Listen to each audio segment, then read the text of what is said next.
Please be seated.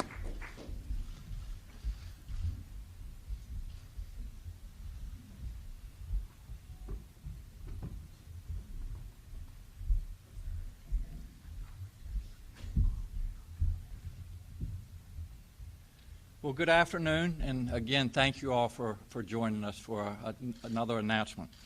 Since we met yesterday, it has become clear to everyone that states all over the country need to take a greater leadership role in response to the COVID-19 outbreak. The situation is fluid, and it is changing rapidly. Virginians should know that we have long-standing plans in place to deal with pandemics. We have trained for them, and we are ready for this. Today, we're taking 4 actions. First, I am declaring a state of emergency in our Commonwealth. This declaration implements our long-standing emergency operations plan. This plan will be led by the Virginia Health Commissioner, Dr. Norm Oliver.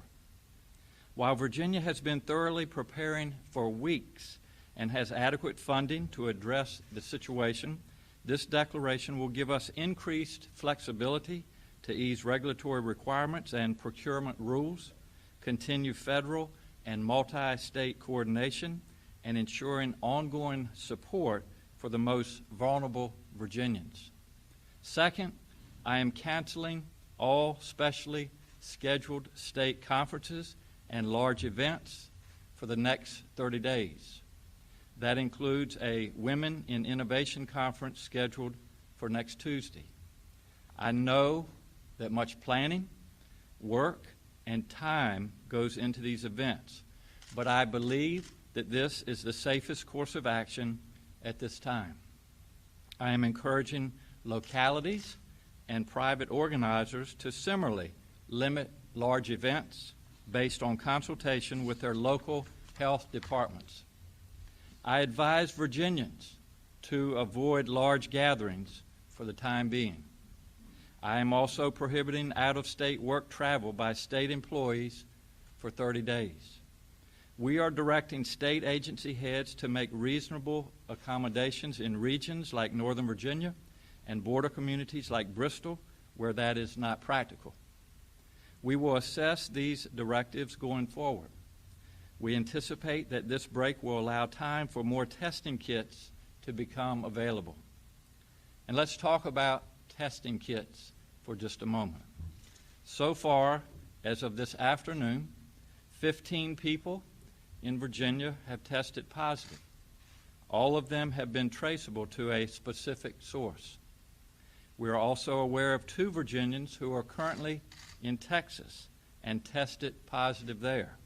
And we are working with Texas to determine the best course of action for them. I want to be clear. Right now, we believe we have enough testing kits in Virginia, and we believe more will become available. It is clear, however, that the CDC supply chain is in fact limited. So here's what we are doing. We are looking at developing our own test kits. There are also private labs in Virginia authorized to run these tests. While the state is not involved in that work, we understand the private labs are upgrading their capabilities to do more testing. We are watching the experiences of other states, including the use of drive-through testing, and we're considering that option as well in our Commonwealth. Ultimately, all of these steps will depend on public health needs supported by science. Third, for the state employee workforce, we are taking actions to phase in telework and other remote working options as appropriate. For official public meetings, we are working with Attorney General Mark Herring to issue guidelines that allow public business to continue in full transparency while acknowledging the seriousness of the public health threat. And for public schools, as Dr. James Lane, our Superintendent of Public Instruction, said yesterday, we continue to urge that public schools make their own decisions in consultation with local public health officials. Those decisions will be tailored to local needs, taking into account the differences between our densely populated and our rural areas. There are some factors we know our school divisions will take into consideration. For example, schools build days into their calendar for snow days. But in most parts of the state, we have had a light winter, and those days should be available. Schools need to consider how best to serve their students with disabilities and make sure there are accommodations. And while rates of absenteeism are typically factored into our accreditation process, this emergency order will give authority to issue waivers for that requirement. I know students may have plans to leave the country for spring break, and schools are considering their risk level when they return. We know the private sector is also taking many similar steps. We know that their actions and ours will have economic consequences. The fourth action today is that I am directing our top economic officials to continue to assess how this will affect our economy and what we can do to mitigate that. Our goal is to get everyone back to work as quickly as possible. But make no mistake, protecting public health is our top priority. That is driving all of these decisions, and it will be the determining factor of all our decisions as this situation moves forward. Now, before I turn to your questions, let's talk for a moment about what you across Virginia can do. Many people are asking, what do I do if I think I have symptoms? The first thing to do is to call your provider. Doctors can order tests, and they will do so based on medical necessity. Primary care doctors can perform the swab, that is the initial part of the test. Our health department has communicated with our doctors and health providers about the steps to take after that. As you heard from the folks from the Medical Society of Virginia and the Hospital Association yesterday, our health providers and facilities are regularly providing guidance to their members. But remember, there are things you can do to protect yourself and others. If you are part of a high-risk population, that is, if you are older or have an underlying health condition, you should be especially cautious. Avoid large crowds and avoid traveling if possible, especially on airplanes. And for everyone, you have heard me say this before, wash your hands with soap and water, cover your mouth and nose when you sneeze, stay home if you feel sick, and avoid touching your face. We understand how critical it is to stay in front of this disease. While it is very likely to spread, our actions can help mitigate how fast and how far this virus spreads. It is our responsibility, every one of us, to take this seriously and to do our part to help limit the spread of this disease. I appreciate the legislators joining us. I know you all have had a busy day. I would remind all of you, this is a nonpartisan issue. We are all on board to make sure that we keep you, Virginians, safe. We also are all on board to make sure that we give you the most up-to-date and accurate information as it becomes available to us. I thank you all for being here again today, and I would be glad to address your questions.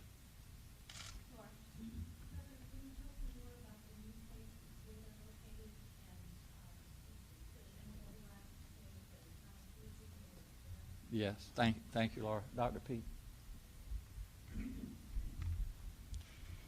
So we have 17 people in Virginia now, or Virginians, that have been diagnosed with the novel coronavirus. 2 are in the central region, 4 in the eastern region, 10 in the northern region, and 1 in the northwest region. So of the 6 of the new cases today were contacts of cases that we had identified. And while we were doing the contact investigation, we had identified them and they were tested. 2 others, as the governor described, were diagnosed in Texas.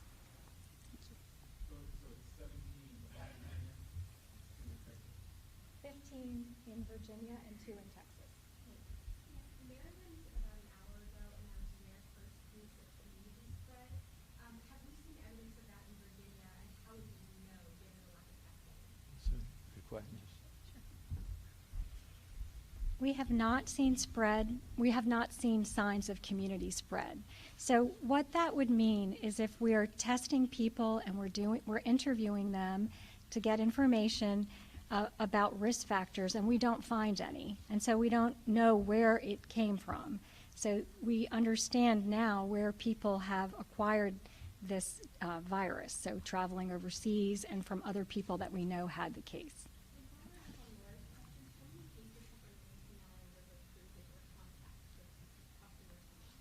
So in Virginia, 4, and the CDC is investigating this, and what they've done is to go back and look at the people who attended the cruises that were of concern, and they notified states of those individuals, and states have been reaching out to them to do monitoring.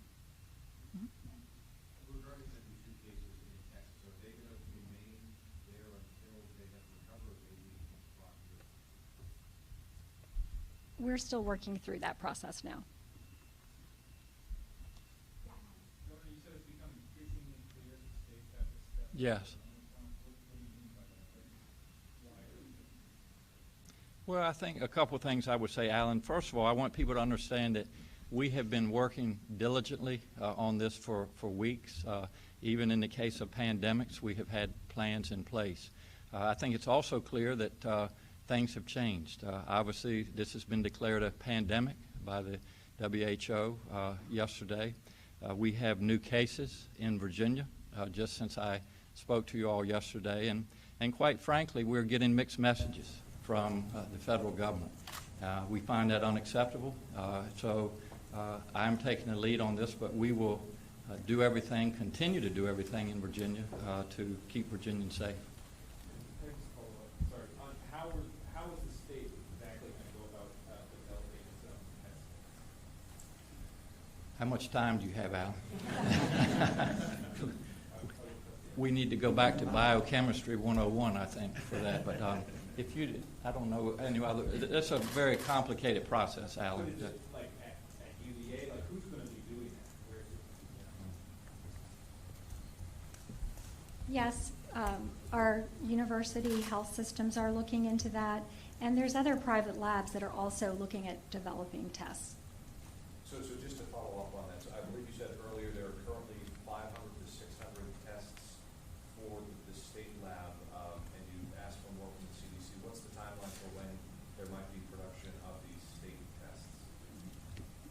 Refer to Dr. Tony.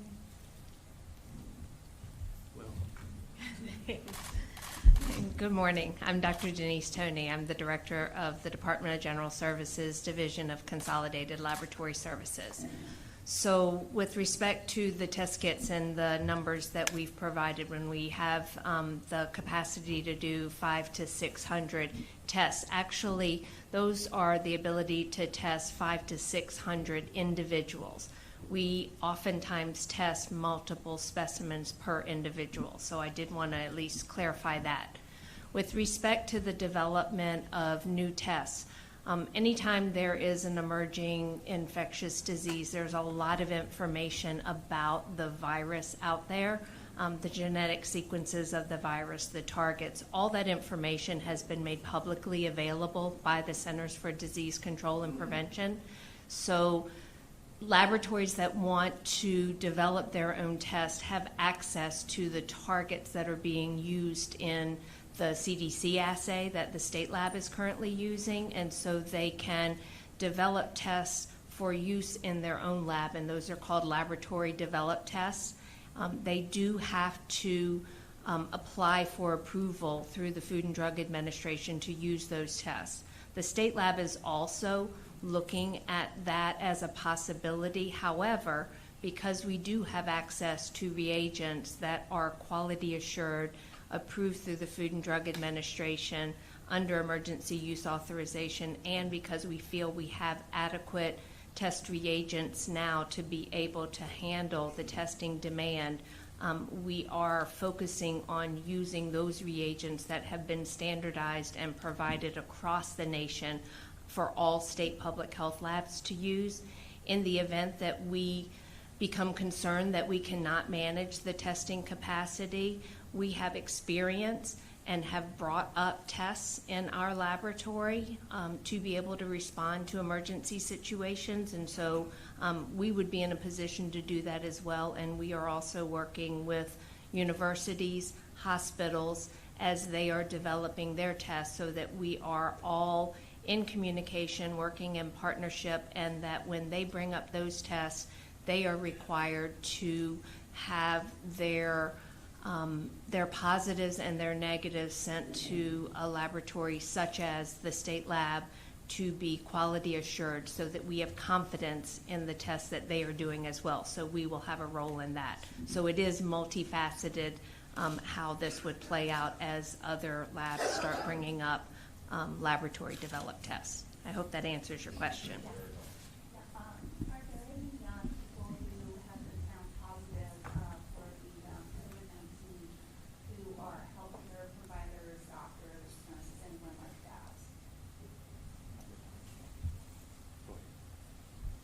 So to protect individuals' privacy, we're not sharing information about individuals.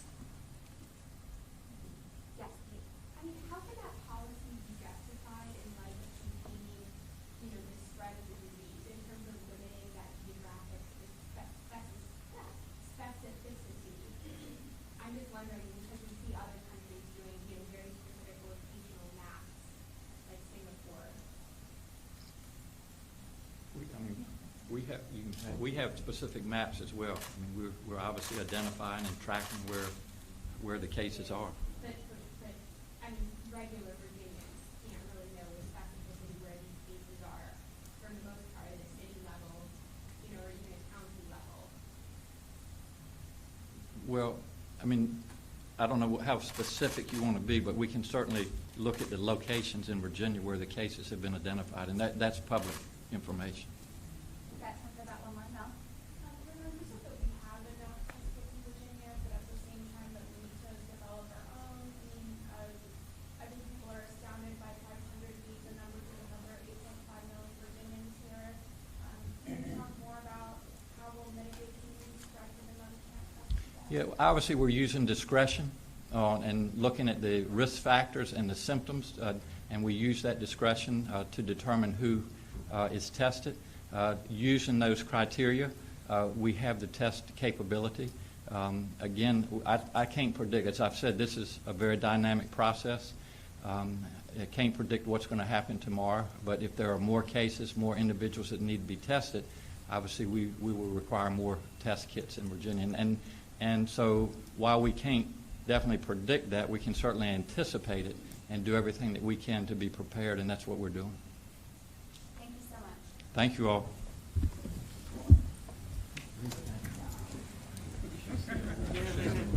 Go like this, Governor.